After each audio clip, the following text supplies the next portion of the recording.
Hello my friends, I am Gurp. So today I am going to talk about India in the year 1000 AD. India in the year 1000 AD was flourishing and many new temples were also building. Wow. Also, in the south, a new empire was rising using at that time very unique military, the navy military. And this empire is known as the Chola Empire. That was very famous to invade the foreign lands outside of the India. Yes, it is an Indian empire and it invaded Malaysia, Indonesia, some islands of Philippines, coastal areas of Thailand, Cambodia, Laos, Vietnam. Also of coastal areas of Myanmar, Pegu Islands, Lakshadweep Islands, Maldives, and Andaman Nicobar Islands, coastal areas of Bengal, Bihar, also Sri Lanka, and also most of the South India, and many more parts of the Indian subcontinent. This empire invaded, and this empire was the largest empire at that time. And in the north, three empires ruled. In the south, Rashtrakutas. They were the first Indian, or should I say, the first South Indian empire to invade North Indian territories. Also, at their peak, they reached from north to Kashmir, from west to Rajasthan, Gujarat, and some parts of Punjab and Pakistan, and from east to Nepal, Bhutan, and Bangladesh, and some parts of northeast India, and from south to Tamil Nadu, and also Sri Lanka. So, yes, this empire was too big. And then we talk Pallavas of the east. They ruled Bengal, Bihar, Magad, Pataliputra. Also, the some parts of Uttar Pradesh too. Then in the north and west, the Pratiharas ruled. They ruled Kashmir, also Rajasthan, Gujarat, Madhya Pradesh. Also they ruled Punjab and Pakistan. Also some parts of Afghanistan too. But they lost due to the Hindu Shahi Empire that was then ruled by Raja Jaipal. So yes, these three empires fought over Kannauj. At that time, Kannauj city was the wealthiest city of the whole world. Yes, it was the most important city of the Ganga trade route. Also, it was at the strategic point of the Silk route and Silk trade, where Arabs, Chinese, Central Asians, Southeast Asians, Indians, Europeans, Greeks, Italians traded. And yes, it was the wealthiest cities of the Silk route and Silk trade too. So yes, that's why they fought over Kannauj. Also, these three empires were known as Kannauj triangles, as they fought Kannauj for 4 to 5 centuries or 3 centuries at least. And yes, they formed the Kannauj triangle too and made India the Kannauj triangle. And in the west and northwestern India and in North India, the Hindu Shahi Empire rules there, and it was ruled by the Raja Jaipal.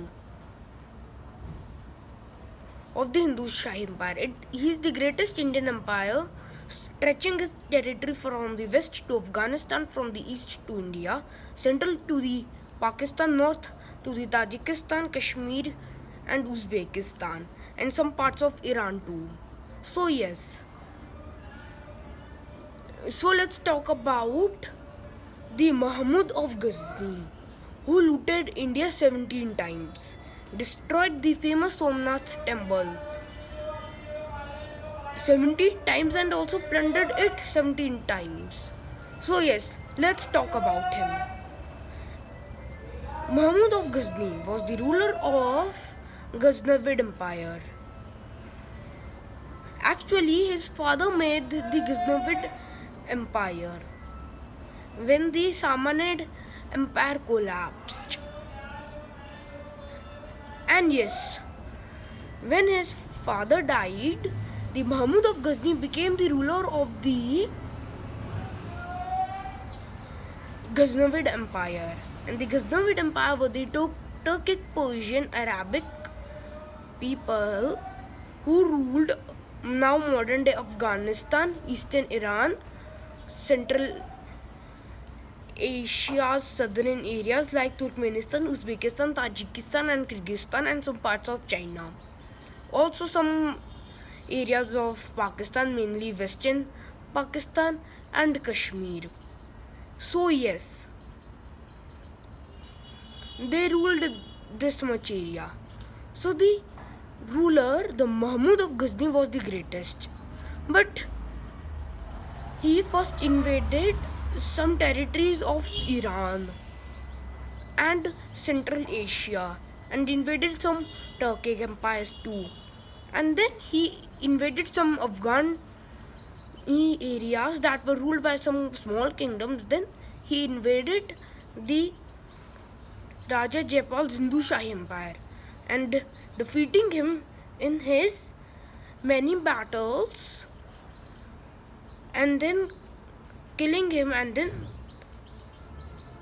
invading his empire. He moved towards the Gujarat to invade it, and by invading Gujarat he plundered the Gujarat and also destroyed and plundered its many famous temples. And it is said that the famous Somnath temple he plundered total 17 times and destroyed 17 times. And during his raids in Somnath temple and destructions of his Somnath temple, he took the famous Shivji statue that was made up of gold. And yes, it is said that then he took the statue in his capital, that was in Kabul, now in Afghanistan, and by taking this he crushed that statue, and then he took its pieces and offered to his mosque in the Friday prayers. So yes, the Mahmud of Ghazni then invaded Gujarat. Then he moved towards to invade the Rajasthan and Kashmir area, and by invading the Rajasthan and Kashmir area he invaded it, and then he moved towards to invade Kannauj. And when he successfully invaded Kannauj, he destroyed and plundered the famous temples of Kannauj and plundered it. And it was the peak of its empire. Then, when he died, his sons invaded central Iran and most of the southern Central Asia. And yes, they invaded most of the Punjab region too. So yes, that was the end when Mahmud of Ghazni plundered India. Also, when he was plundering. It is said that the GDP of India was just dropped down to 23.3% to the world contribution. So yes, that was it. But yes, don't forget, after the 1000 AD, the India was not ready for the upcoming Islamic invasions, as the Mahmud of Ghazni, by invading India, he opened future Islamic invasions for India. And yes, the Mahmud of Ghazni's invasions are known as the first Islamic invasions that opened India for the Islamic invaders like Babur and etc. So yes, due to the devastating economic loss and the future Islamic invasions by the Delhi Sultanate, Mughal Empire, Timurid Empire, and so on, and after Britishers, French and Portuguese, the Indian kings were not ready due to the fight over Kannauj. So yes, that was it. Bye. See you soon.